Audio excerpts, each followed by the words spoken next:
أيها الذين آمنوا اتقوا الله وقولوا قولا سديدا يصلح لكم أعمالكم ويغفر لكم ذنوبكم ومن يطع الله ورسوله فقد فاز فوزا عظيما.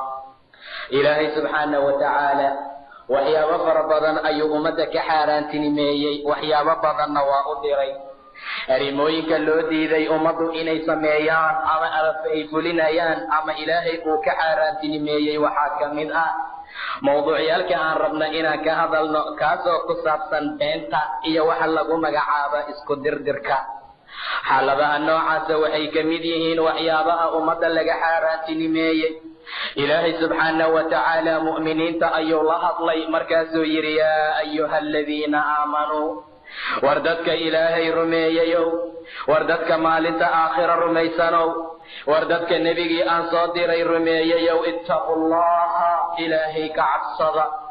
war ilaahay ka cabsada ayuu yidhi ilaah subxaanahu wa tacaala.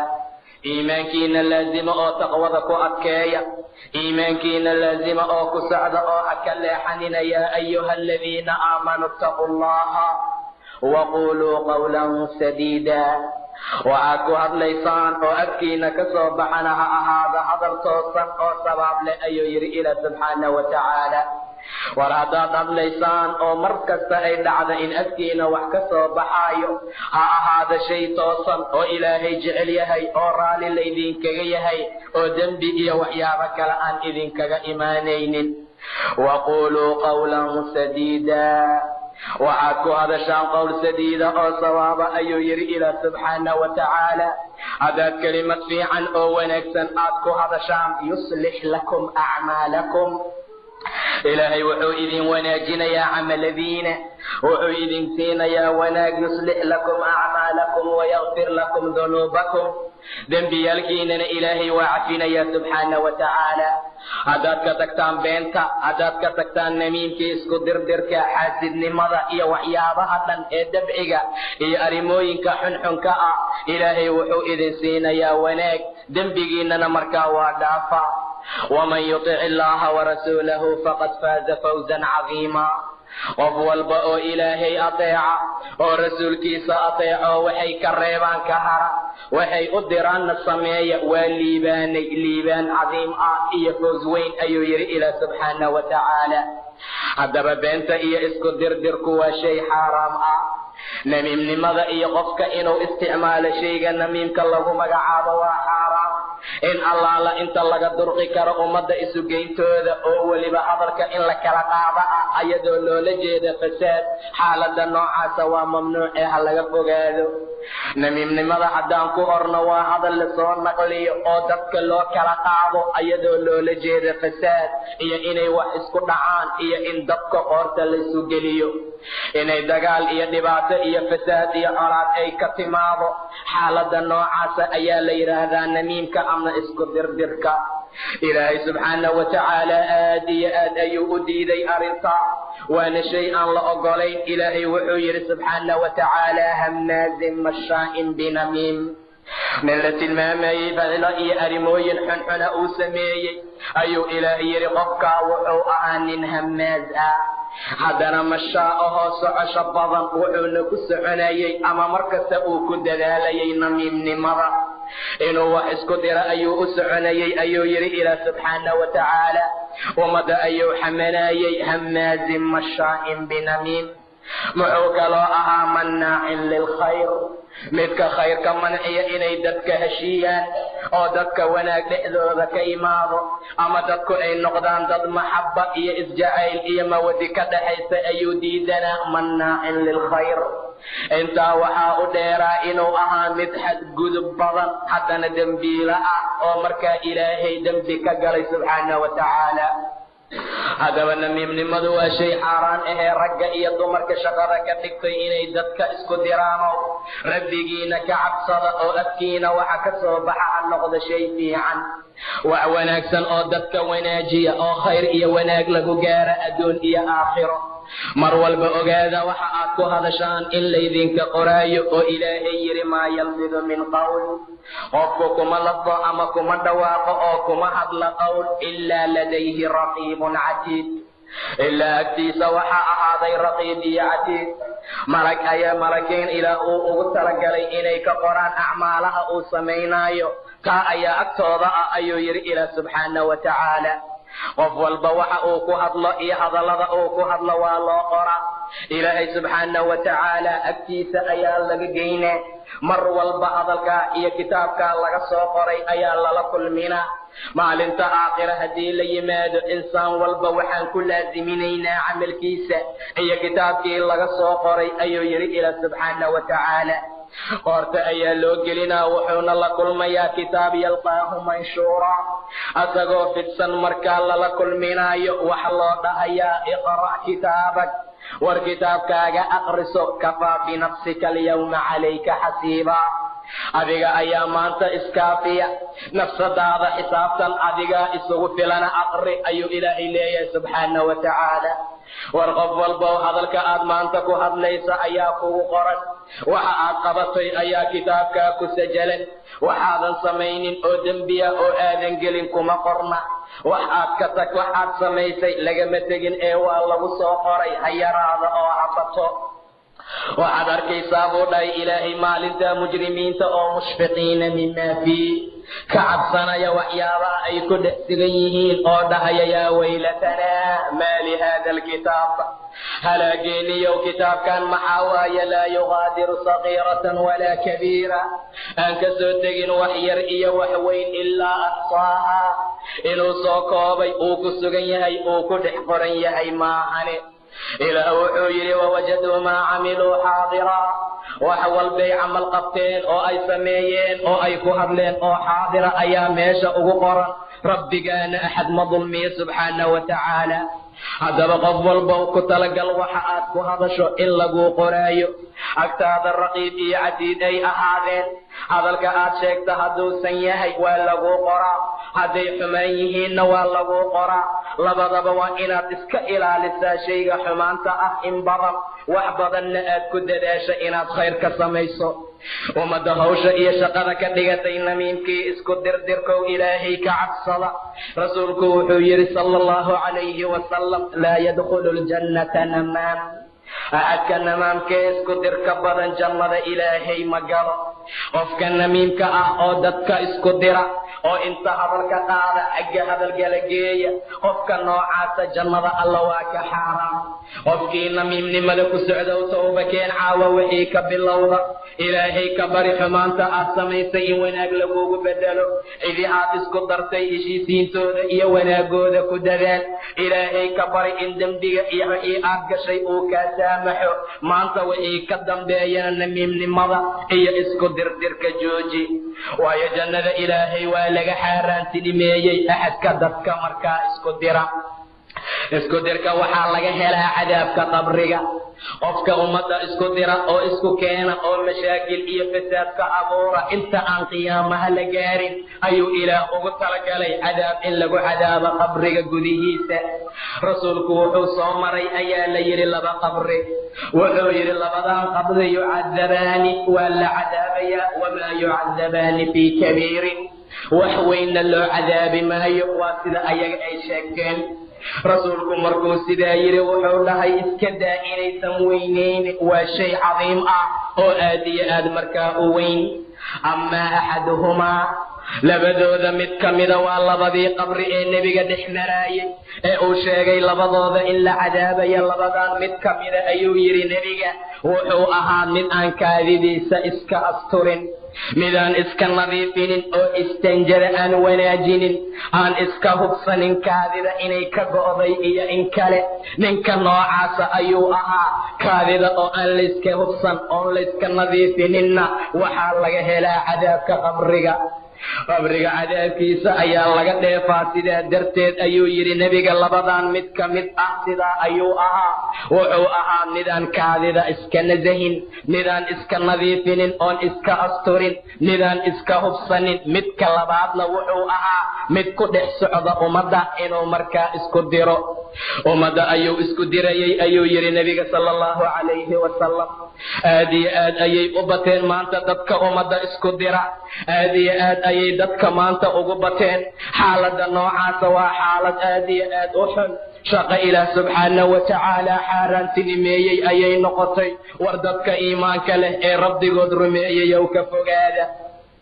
namiimnimada iyo isku dirdirka ka taga. rasuulku wuxuu yidhi cabdaha waxa la yidhaahda ma idinkaga waramaa, ma idin sheegaa? saxaabaduha ayay yidhaahdeen. nebigu wuxuu yidhi waa namiimnimada, waana hadalka oo baynannaasi la kala qaado, ayadoo loola jeeda in dadka markaa lagu fasaadiyo.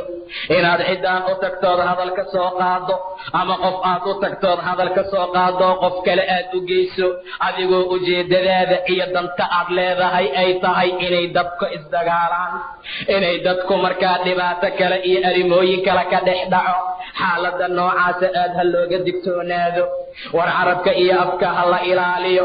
qof walba oo carabkiisa ilaaliya oo ka ilaaliya isku dirka, waxyaabaha alla diiday subxaanahu wa tacaala iyo arrimooyinka xunxunkaa wanaag ayuu gaaraa. rasuulku wuxuu yidhi yaa ii damaanaya oo ballan iiga qaadaya inuu ilaalinayo labadiisa lafgardaan, waxa u dhaxeeya waa carabka, iyo labadiisa lugood waxa u dhaxeeya waa farjigee, oon janno u ballan qaadaa ayuu yidhi sala allahu calayhi wasalam. war yaa dhihi kara aniga oo ballanqaadka nebiga aaminaya? war yaa ku soconaya waxyaabaha nebiga diiday oo raacaya oo ka haraya arrintaa si ballanqaadka nebiga uu u helo? yaa ii damaanaya ayuu yidhi nebiga.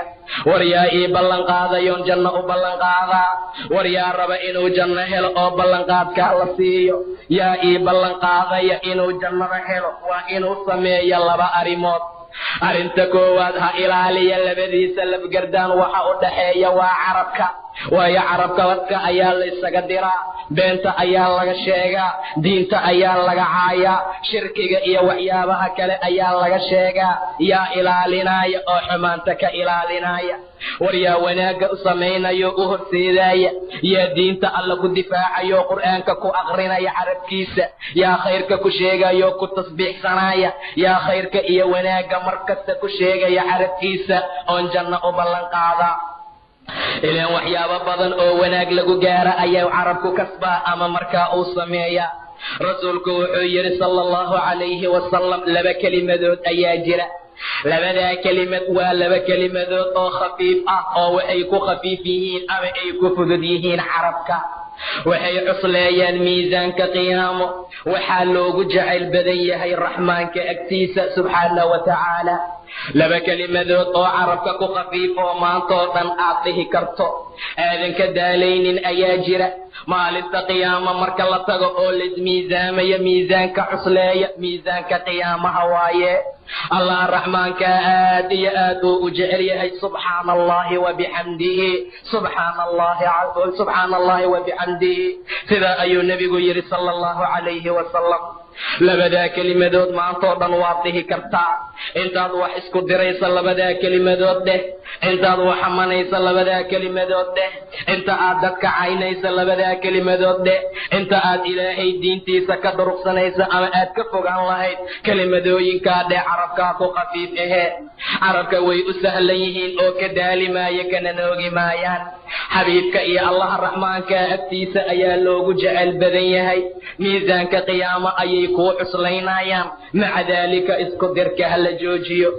aad iyo aad ayaan ugu badannahay maanta xaaladaa inaan samayno, haba ugu sii badnaadaana dumarkee. mar walba waxay ku dadaalaan sidii dhibaato iyo shaxna ay ku dhici lahayd, sidii colaad ummadda dhexdooda looga abuuri lahaa, qoys wanaagsan oo dhisan sidii laysugu diri lahaa, qoys dhaqmaya oo hagaagsan sidii dhibaato iyo shar looga dhex abuuri lahaa. waa waxa ay hawsha ka dhigteen dumarka maanta jooga. dumarkii hore waxay hawl ka dhigan jireen diinta inay ku dhaqmaan, rasuulka ay u yimaadaan oo ay diinta ka bartaan oo ay ka faa'iidaystaan oo ay dhaqangeliyaan, inay masaajidada soo xaadiraan oo wacdiga iyo salaada ay goobjoog ka ahaadaan, inay jasadkooda cadaabka ka ilaaliyaan, inay diinta alle ku dadaalaan, inay jasadkooda qarsadaan, inay xaqa taageeraan, inay mararka gobol ka mida jihaadka ay u kacaan. kuwa maanta jooga waxay hawl iyo shaqo ka dhigteen salaada oo laga tago, haddii la tukanayana wakhtiga oo dhammaaday la tukado. waxay hawl ka dhigteen diinta alle dhegaysigeeda booskii loogu talagalay inay heesaha iyo fisqiga dhegaystaan, meeshii loogu talagalay in diinta alla la barto inay bartaan waxyaaba ilaahay uusan raali ka ahayn. meeshii loogu talagalay ummadda in la wanaajiyo inay ummadda isku diraan oo galab walba marka casarka la gaarayo bimaadaan oo ay ku shaahaan ama ay ku qaxwaystaan inay dadka namiim iyo isku dir ay ku sameeyaan. hebel ayaa sidaa ahaa oo ku yiri iyo heblaaye ayaa sidaa ahayd oo arrintaa tiri war joojiya ilaahiinana ka cabsada subxaanahu wa tacaala. isku diridda waa shay aad iyo aad u xun, waa shay aad iyo aad ilaah u diiday subxaanahu wa tacaala. namiimnimadu waa ficilada iyo arrimooyinka la sameeya midda ugu xun. ilaahay raalli kama aha wuxuusan rabbi raalli ka ahayn. ha ku hadaaqin, ha ku dhawaaqin, hana samaynin, hana fulinin. ilaahay si aad agtiisa wanaag iyo sharaf iyo horumar iyo khayr aad uga gaarto, taa ayaa wanaagga iyo khayrka ku jira. ummadow dadaala oo rabbigiina ka cabsada subxaanahu wa tacaala. rasuulku wuxuu dhihi jiray sala allahu calayhi wasalam, asxaabtayda hadallada ay dhahaan ha ii keenina, waayo waxaan jeclahay inaan u soo baxo anigoo laabtayda nadiif ay u tahay. ayadoo naabtayda nadiif ay tahaan rabaa inaan u soo baxo. hadday dhacdo inay wax dhahaan aafa, yaan la ii soo naqlinin, yaan lay keenin, yaan la ii soo sheegin ayuu dhihi jiray sala allahu calayhi wasalam. maalin maalmaha ka mida ayaa nebiga xoolo qaybiyey. wuxuu u badiyey nimankii mu'alifa kulubka ahaa oo qalbigooda la soo dumaayey. boqol halaad ayuu siiyey sala allahu calayhi wasalam. nin ayaa yiri ayuu siiyey nebiga. nin ayaa yiri qaybtan waa qayb aan lagu cadaalad samaynin, waa qayb aan alla wejigiisa loola jeedin subxaanahu wa tacaala. waxa sidaa la dhahayo waa nebiga sala allahu calayhi wasalam. dadka ka soo haray inay dulqaataan oo ay sabraan ayaa loogu talagalay. wax walba oo la yiraahdo, hadal walba oo la dhaho oo dadka xaggooda laga soo gaarsiiyo waa inay u dulqaataan, ay adkaystaan. nebiga oo lagu tilmaamay inuu ummadda u cabsi badan yahay, alla uu ugu dhow yahay, taqwada iyo alla cabsigiisa ay meel dheer joogto, ayaa la yidhi waa qayb uusan cadaalad ku samaynin Muxamed. waa qayb aan loola jeedin ilaahay dartii. sidaa ayaa la yiri. rasuulka nin saxaabada ka mida ayaa u geeyey oo yiri sidaa ayuu hebel ku lahaa nebiga rasuulkii allah. rasuulka wejigiisa ayaa doorsoomay sala allahu calayhi wasalam. wuxuu yidhi yaa cadaalad samaynaya haddii nebi Muxamed uusan cadaalad samaynin. haddaan aniga caadil noqon waayo wuu khasaaray ayuu dhahay nebiga. intaa ka gadaal wejigiisa wuxuu noqday ayaa la yidhi sidii rinjiga oo kale. intaa kadib ayuu yidhi nebiga sala allahu calayhi wasalam waa iska sabraa aniga, sababtu waxay tahay allah u naxariista muuse. waa nebi muuse calayhi salaam. waa la dhibay arrintaa wax ka badan ayaa lagu dhibay, waana u sabray ayuu yidhi nebiga sala allahu calayhi wasalam.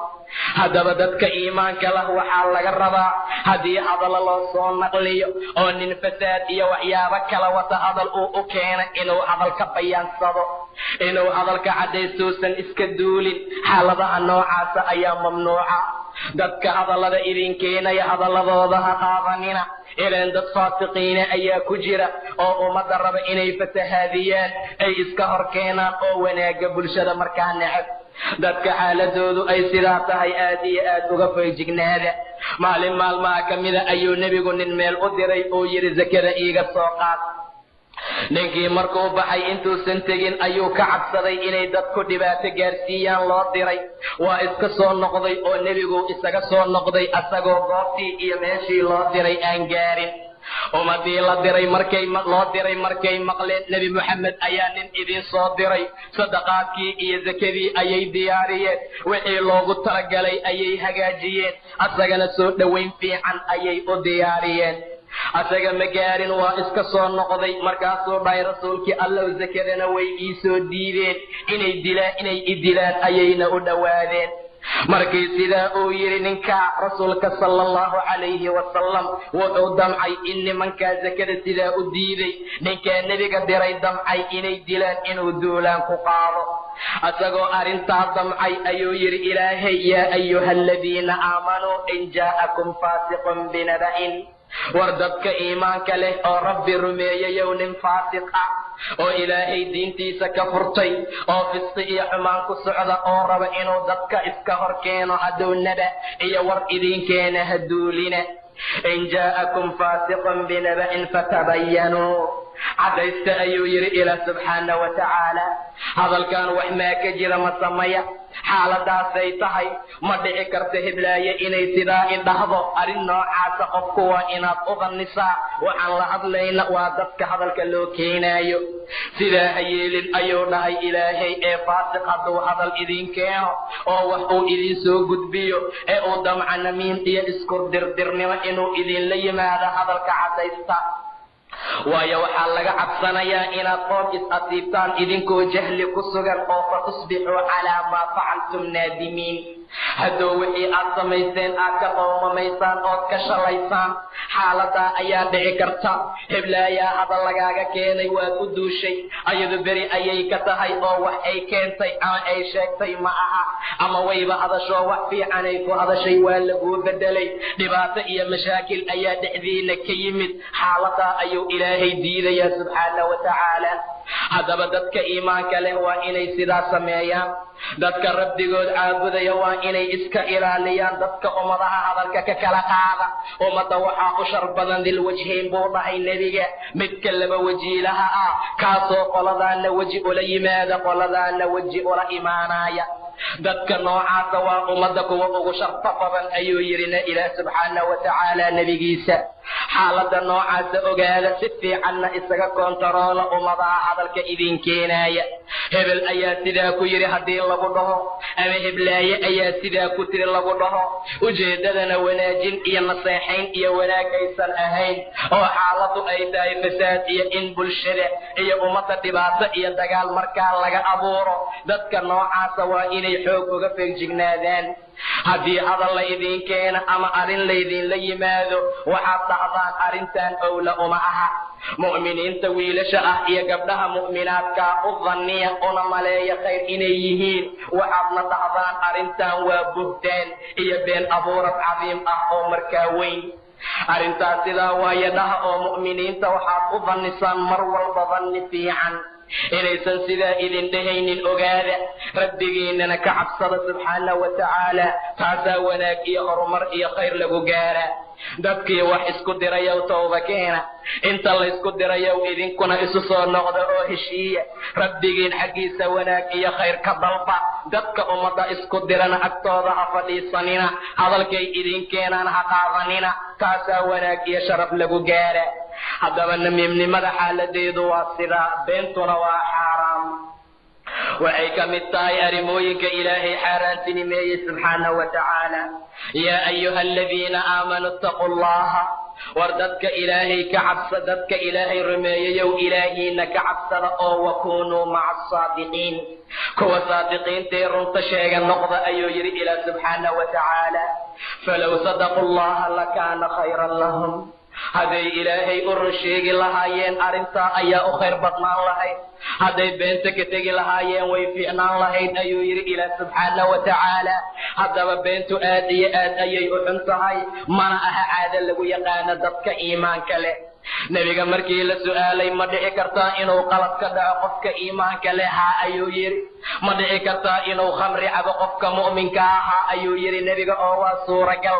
ma dhici kartaa inuu zinaysto? haa ayuu yidhi sala allahu calayhi wasalam. ma dhici kartaa inuu been sheega? markii la yidhi rasuulku wuxuu yidhi mu'minka been ma sheego. qofka iimaanka leh suuragal ma ahan inuu been sheego ayuu yidhi nebiga sala allahu calayhi wasalam. qofku waa inuu iska ilaaliya waxyaabaha afkiisa ka soo baxaaya. ilaah wuxuu yidhi walaa taqfu maa laysa laka bihi cilmun. war ha raacraacin oo ha ku soconin waxaadan ogaal iyo cilmi u lahayn. ولا تقف ما ليس لك به علم إن السمع والبصر والفؤاد ويا مقلك إيا أرق إيا قلبك كل وليسك سؤال يا أيو يري إلى سبحانه وتعالى. وليسك سؤال يا إندها وليسك سؤال يا قلبك وليسك سؤال يا دقها سيدا درتين هالرعرائنا وحادا أقال إيا علمي أولهين وحادا سيدا إيهين إيا أجيددوذا إيا حقيقدوذا آذا أقين هالرعرائنا والحشيقين أو هدبقلين إيه فراها كالبحا ويقفك وحابين أقفلا بورنا نبيك إنو إسكشيغ بكل ما سنة وحوال بأو مقلق wax walba uu iska maqla haddii uu sheego intaa ayaa qofka dembi iyo been ugu filan. maca daalika rasuulku aad iyo aad ayuu dadka ugu guubaabiyey inay runta ku dadaalaan, beentana ay iska ilaaliyaan. nebigu wuxuu yidhi ina sidqa yahdii ila albiri, sidqiga iyo runta qofku waxay ku hanuunisaa biriga iyo wanaagga. birigana qofku wuxuu ku hanuuniyaa jannada ayuu yidhi nebiga sala allahu calayhi wasalam. qofka iimaanka leh oo rabbigii rumeeyey hadduu runta ku dadaalo, runta waxay gaarsiinaysaa wanaagga iyo qiimaha. wax kasta oo ah shay khayra ayay runtu gaarsiisaa. khayrkuna qofku wuxuu ku hanuuniyaa jannada. rajulka ka mas-uula inuu run sheego, qofku ka mas-uula inuu u qasto runta ee uu ku dadaalo ilaa alla agtiisa looga qoro runlow, ilaa sidiiq looga qoro alla agtiisa subxaanahu wa tacaala. war darajo ka saraysa ma jirto qofka alla agtiisa runlow looga qoray. darajo ka qiimo badan malaha. axadku ka mas-uula gabadhuna waa la mid inay run sheegto oo ay runta ku dadaalaan oo ay caada ka dhigtaan ilaa alla agtiisa looga qoro run sheegayaan. qofka beenta waxay ku hanuunisaa ayuu yidhi nebiga faajirnimada. faajirnimaduna qofku waxay ku hanuunisaa ila naar. naarta ayay qofku ku hanuunisaa ka mas-uula axadka ama rajulka inuu been sheego ee uu beenta u qasto oo mar walba uu ku dadaala inuu been sheego ilaa ilaahay agtiisa looga qoro kadaab. ilaa ilaahay agtiisa beenlow looga qoro ka mas-uula inuu been sheego. maca daalika beentu waa arrimooyinka ilaahay diiday subxaanahu wa tacaala. waxay ka mid tahay waxyaabaha rabbi uusan ogolayn. caadaadka xunxun ayay ka mid tahay. shay laga caado dhigtaa ma aha. qofku mar walba waa inuu runta ku dadaalo. runta oo lagu dadaalo waxaa lagu gaaraa darajo sare. beenta oo lagu dadaalana waxaa lagu gaaraa burbur iyo dhibaato iyo shay aad iyo aad u xun. maanta dadku waxay caado ka dhigteen inay beenta sheegaan. waxay ku dadaalayaan mar walba inay beenta ku hadaaqaan. waxaa beecooda ay geliyeen been, dhaqankooda waxay geliyeen been. wax walba oo ay rabaan inay sameeyaanna beenta ayay ku dayeen. rasuulku wuxuu yidhi sala allahu calayhi wasalam, labada qofood oo wax kala gadanaysa mid kasta oo kamida khiyaar ayuu ku sugan yahay. qof walbo ayay kamida khiyaar ayuu leeyahay ayuu dhahay in allaala inta ay maxalkaa joogaan.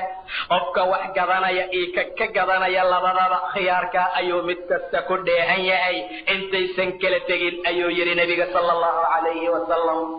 hadday isku run sheegaan labadooda oo ay isku caddeeyaan waxa la kala gadanaya eeb inay leedahay iyo in kale, shay wanaagsan iyo waxaan wanaagsanayn inay yihiin, oo xaaladda iyo sida wax ay u jiraan ay u sheegaan oo ay isku run sheegaan, beecooda waa loo barakeeya. hadday isu qariyaan oo ay isu been sheegaanna beecooda ayaa barakada laga tiraa ayuu yidhi nebiga sala allahu calayhi wasalam. sidaa darteed ayaa dadku maanta beecoodu wuxuu u batay inay ku been sheegaan. waxaysan ahayn badeecada in laga dhigo dhaar ilaahay xaaraantinimeeyey in lagu dhaarta in la soo dhexgeliyo.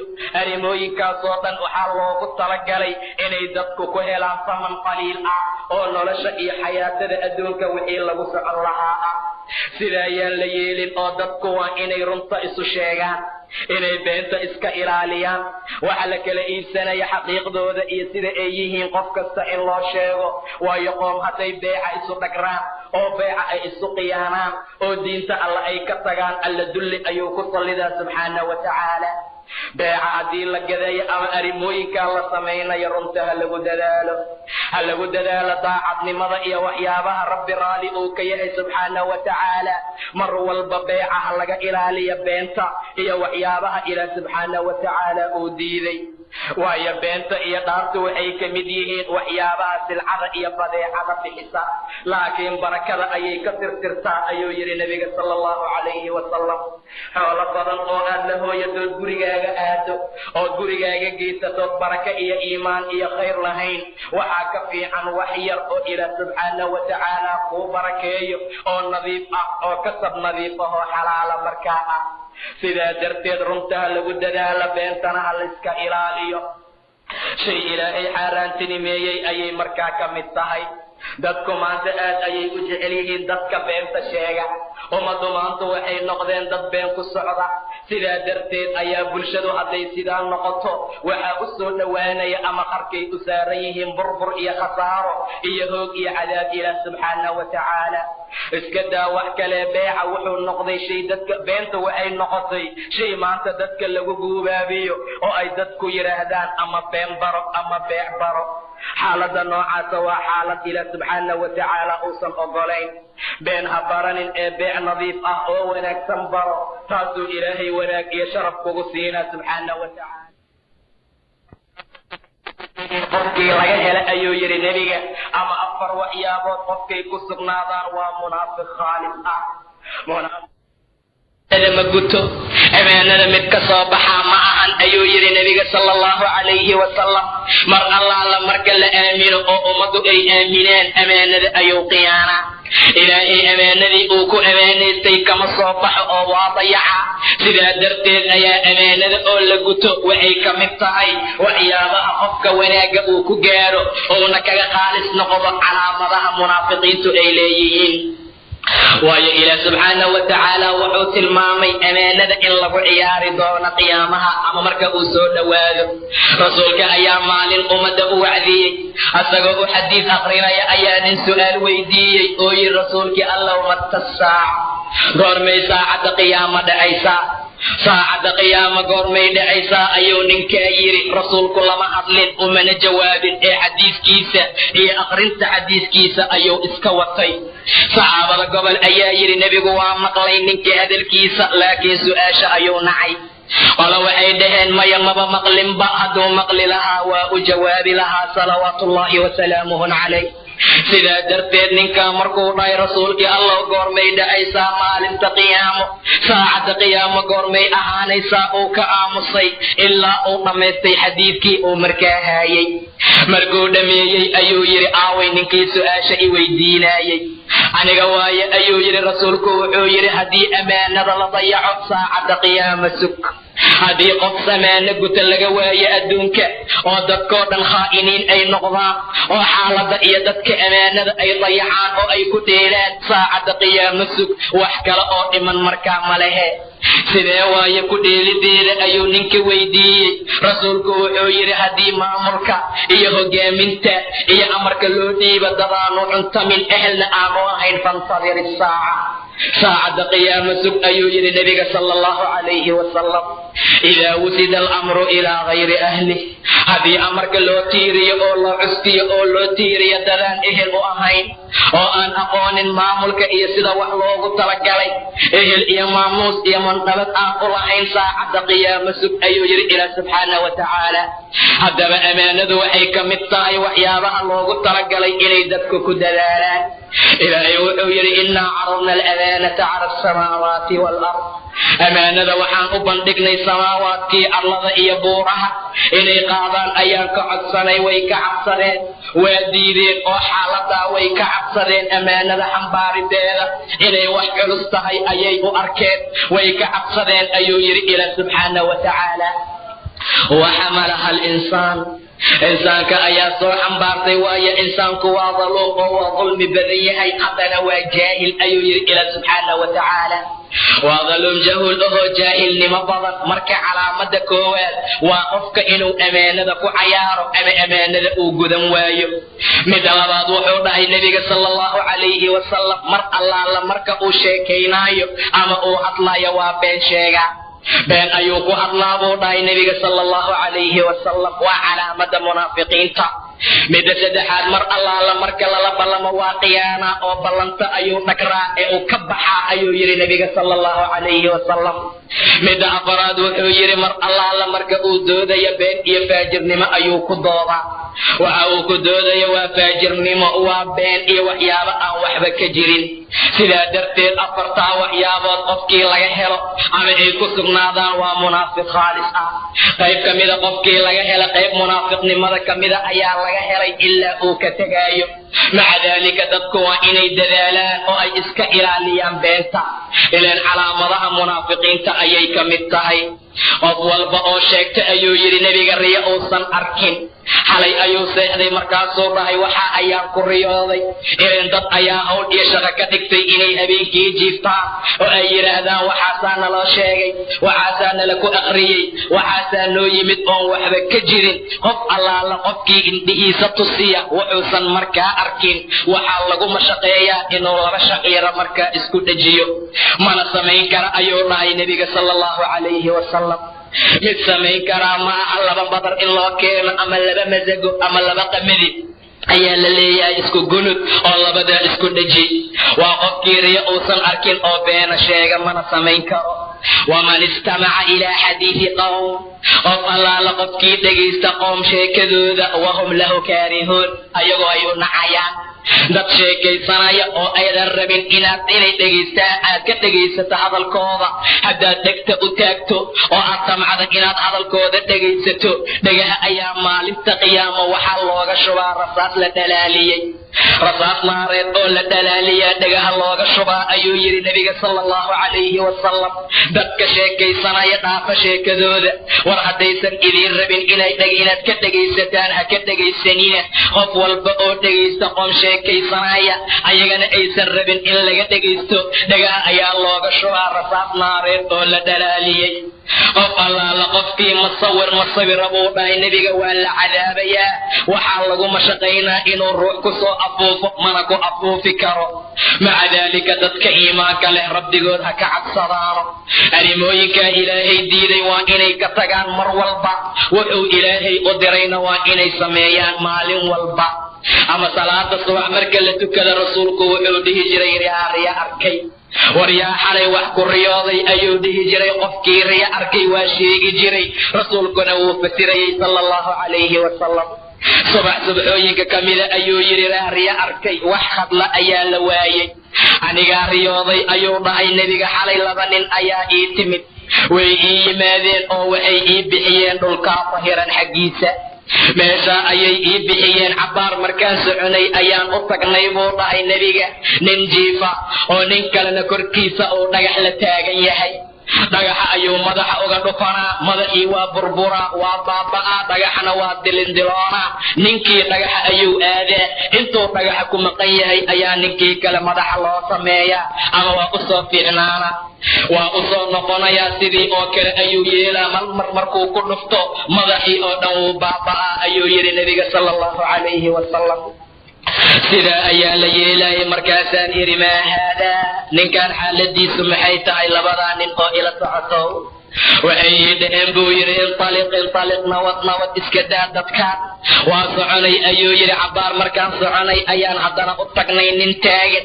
oo nin kale korkiisa uu la taagan yahay birkawaaneed waa birta hilibka la suro daanka ayuu uga jeexayay ilaa laga soo gaaro qadaadka cisha ayuu uga soo jeexayaa ilaa gadaal uu ka keeno sidaa ayuu yeelaayay dhinacaan markuu baaba'o dhinaca kale u aadaa sidii oo kale ayuu yeelaa dhinaca kale waa sii fiicnaanaa haddana waa imaanaa sidaa ayaa mar kasta la yeelayay ninkan xaaladiisu maxay tahay ayaan idhi buu dhahay nebiga sallallahu calayhi wasallam iska socay idhaheen buu yidhi ninkaan iska daa arrintiise waa soconay ayuu yidhi nebiga sallallahu calayhi wasallam cabbaar markaan soconay ayaa waxaan soo marnay haddana wax jika muufa u eg oo kale waxaa ku jiray wiilal iyo gabdho curaad oo qaaqaawan holac iyo dab ayaa ka shidmaayey mar allaala markaan fiiriyey way qaaqaawanaayeen haddii holaca batana kor ayay u soo baxayeen hadduu qafiifo ama hoos uu u degana hoosay u noqonaayeen kuwaan xaaladooda maxaa waayaan idhi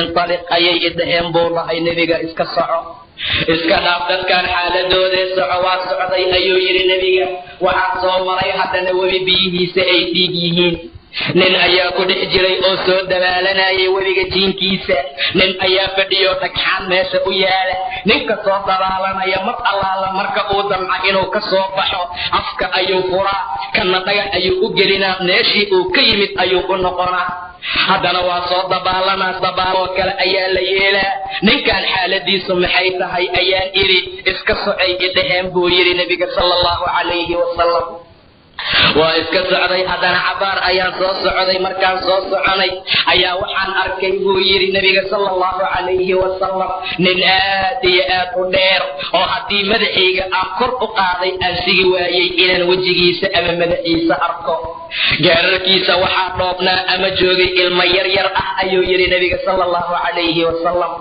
وكسيتي عبار مركان سعدي أيان أركي لندب خرصانايا ودب وين ماشي أغشدنيا أي أوهرين أيو جاركي سكو ريغايا ninkaas mar allaala markaan arkay daymadiisa aad iyo aad ayay ii cabsi gelisay labadii ninna way isoo wadeen oo waxay i keeneen geed ayuu yidhi waxay i amreen inaan geedka koro markaan geedka koray ayaan u tagnay magaalo qurux badan oo ka dhisan bulkeeti dahab iyo fida ama qalin laga sameeyey guryo noocaas oo aan arkay ma jirin aad iyo aad ayay u qurux badnaayeen guryaha waxaa ku dhex jiray ilmo yaryar ah naago odayaal iyo dhallinyaro waa ka baxayo way iga bixiyeen ayuu yidhi waxay i geeyeen daarka qurux badan tii hore oona ka koraysa waxaa ku jiray daartaa tii hore ka qurux badnayd dhallinyaro iyo odayaal keliya naaga iyo ilmana markaa kuma jirin mar allaala markii meesha aan marayaan iri buu yidhi caawoo dhan waad i wareejiseen waad i tawaafiseen oo meel kastaad i geyseen arrimooyin cajiib badanna waa arkay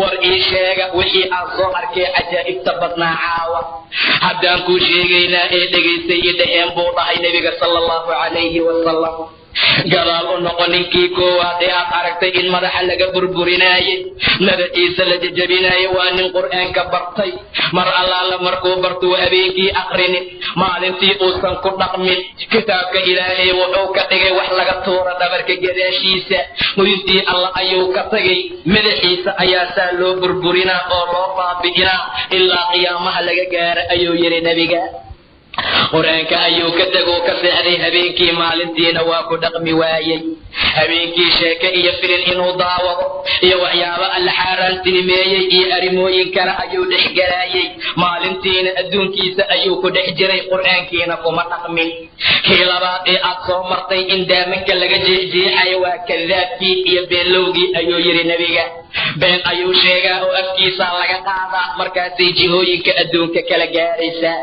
dadaa hawl ka dhigtay maanta inay been sheegaan si jaraa'idada loogu soo qoro joornaalada loogu soo dhigo oo raadiyaha looga sheego wax kidbi ah oo beena waxna aan markaa ka jirin daamankaa laga jeexjeexi doonaa sida nebiga tilmaamaya sala allahu calayhi wasalam wiilashii iyo gabdhihii aad soo martay ayagoo qaaqaawanaa oo jika muufaa ku jiray waa wiilashii iyo gabdhihii zunaada ahaa ee kala sinaysanayay ayaa leeyiri buu dhahay nebiga webigii aad soo martay dhiigga ahaa ee ninka ku dabaalanayay ee marka uu soo baxaya afka looga ridayay dhagaxa waa ninkii rubasaarka cuni jiray ama ribada cuni jiray cunijuu ii dhahay nebiga ayay ii dhaheen buu dhahay labadaa nin ninkii dheeraa ee aad aragtay ayay yidhaahdeen ibraahim ayuu ahaa waa nebi ibraahim calayhi salaam awlaadda meesha joogta oo agtiisa fadhisayna waa awlaadda yaryarkee dadka u saqiira muslimiinta ah waxay weydiiyeen saxaabada awlaadda mushrikiintana ka waran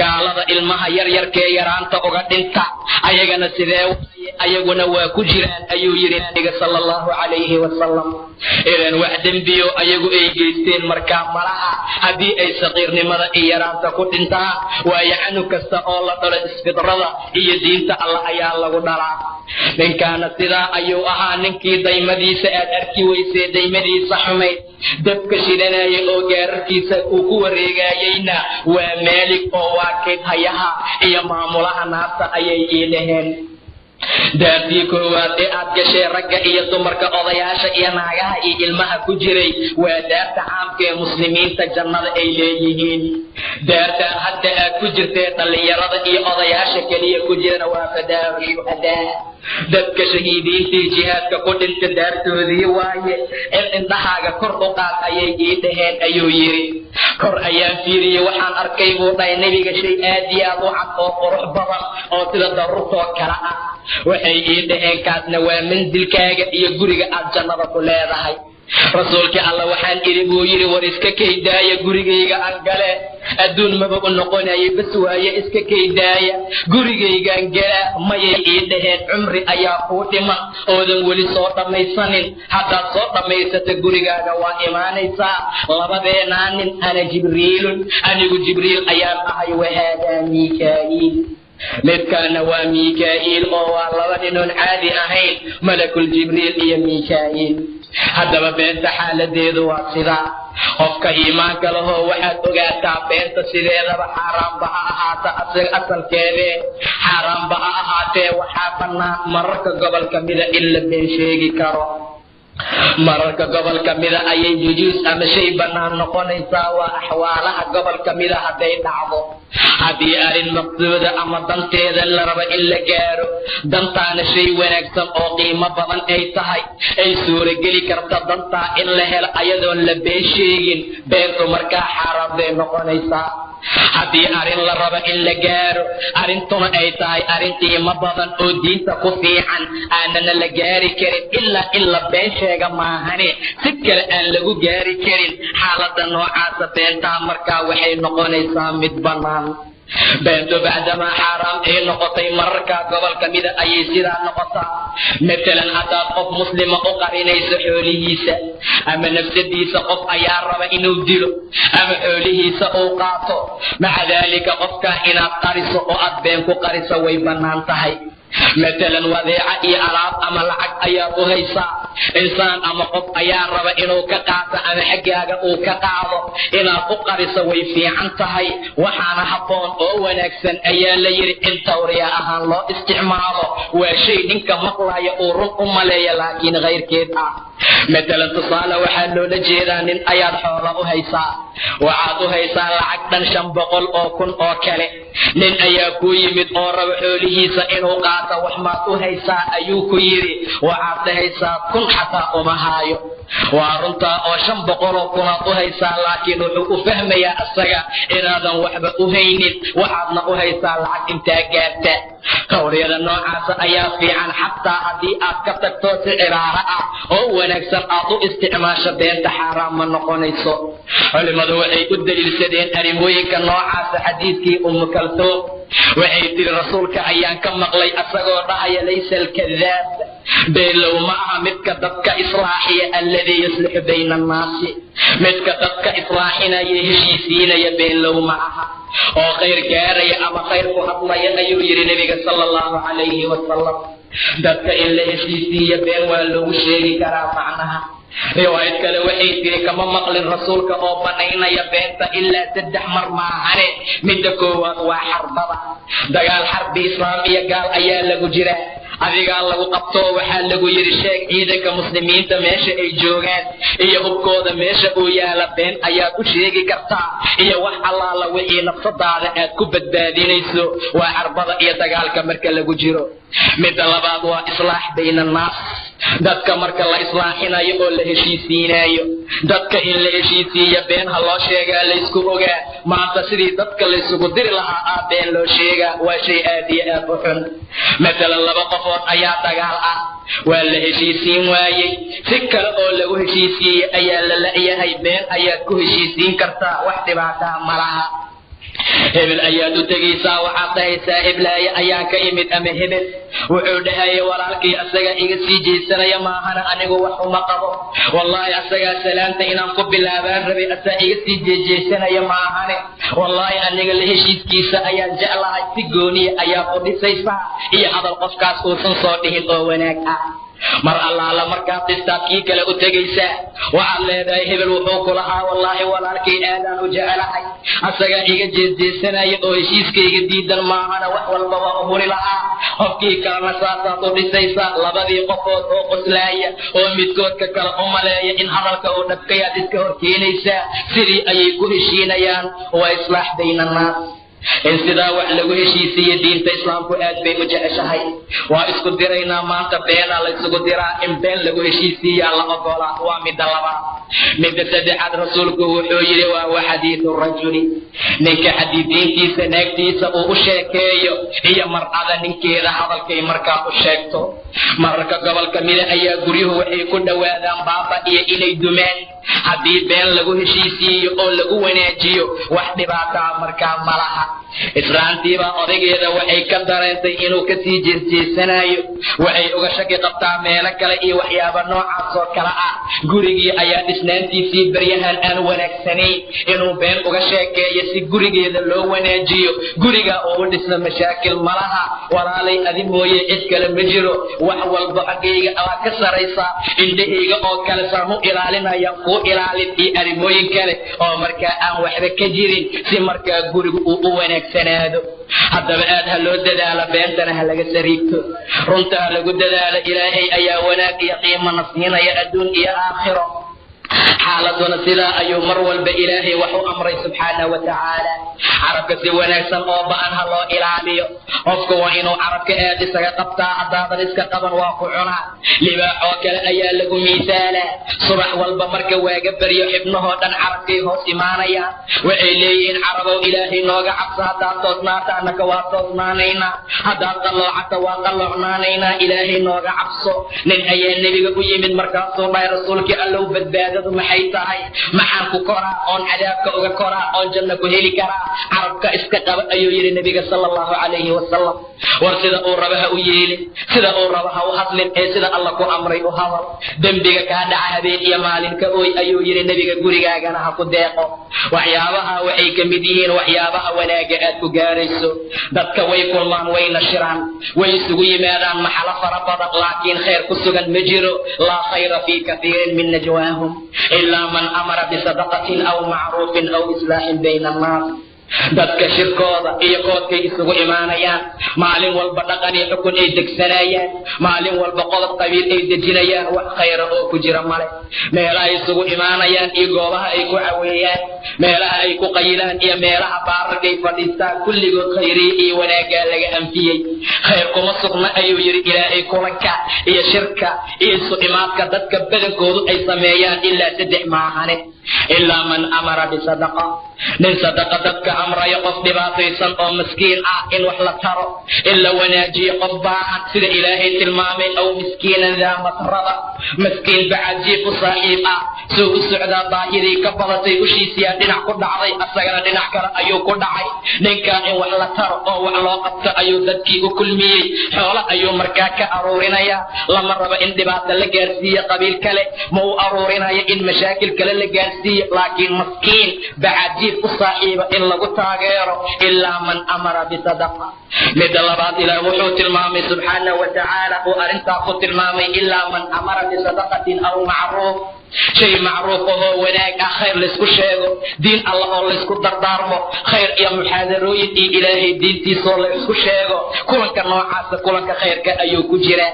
midda saddexaad waa islaax iyo heshiisiin dadka la heshiisiiyo ayuu yidhi ilaah subxaanahu wa tacaala waman yafcal dalik ninkii arrintaa sameeya una sameeya wejiga ilaah asagoo ku dalbaaya ajir cadiima oo weyn ayaan siinaynaa buu dhahay ilaah subxaanahu wa tacaala haddaba walaalayaal dadaala oo ilaahay diintiisa ku dhaqma walaalayaal dadaala oo dad xaqa ku socda noqda waxyaabaha beenta iyo xaaraamka aan ka tagno namiimnimada iyo waxyaabaha ilaahay uu diiday aan ka tagno si aan alla agtiisa wanaag iyo sharaf iyo khayr ugu gaarno labada mawduuco dadku waa inay aad ugu baraarugaan waa laba arrin oon aad iyo aad ugu badannahay inaan dadka isku dirnana waa ku dadaalnaa beentana hawl iyo shaqo ayaan ka dhiganay dad ayaa maalintii ayagoon been sheegin aan seexan karin dad ayaa maantoo dhan waxay caada ka dhigteen inay biibitooyinka hor fadhiistaan oo ay dadka la hadlaan oo waxaan waxba ka jirin iyo hadal meeluu ka yimid aan la ogeyn ay ummadda maanta ugu sheekeeyaan afkiisa la fiirsanaa maantoo dhan saasay noqonina tasbiixda alla badiyo digriga ilaah alla badiyo diinta allah alla badiyo akhriskeeda qur-aanka alla aqrintiisa alla badiyo inta yar ee qofka noloshiisa adduunku u shaqaysanaya maahane inta kale ha xoojiya daartiisa aakhiro ilaahay waxaan ka baryaynaa subxaanahu wa tacaala inuu xaqana waafajiyo waxaan kaloo ka baryaynaa isku dirka iyo beenta aan caadada iyo shaqada ka dhigaynayna inuu ilaahay naga madoobeeyo subxaanahu wa tacaala sida khayrkan iyo wanaagaan aan ugu kulanayna ilaahay ha nagu kulmiyo jannat alfirdowsa iyo meelaha lamidka ah wabillahi tawfiiq والله سبحانه وتعالى أعلم. قل هذه سبيلي أدعو إلى الله على بصيرة أنا ومن اتبعني وسبحان الله وما أنا من المشركين. يا أيها الذين آمنوا اتقوا الله وقولوا قولا سديدا يصلح لكم أعمالكم ويغفر لكم ذنوبكم ومن يطع الله ورسوله فقد فاز فوزا عظيما.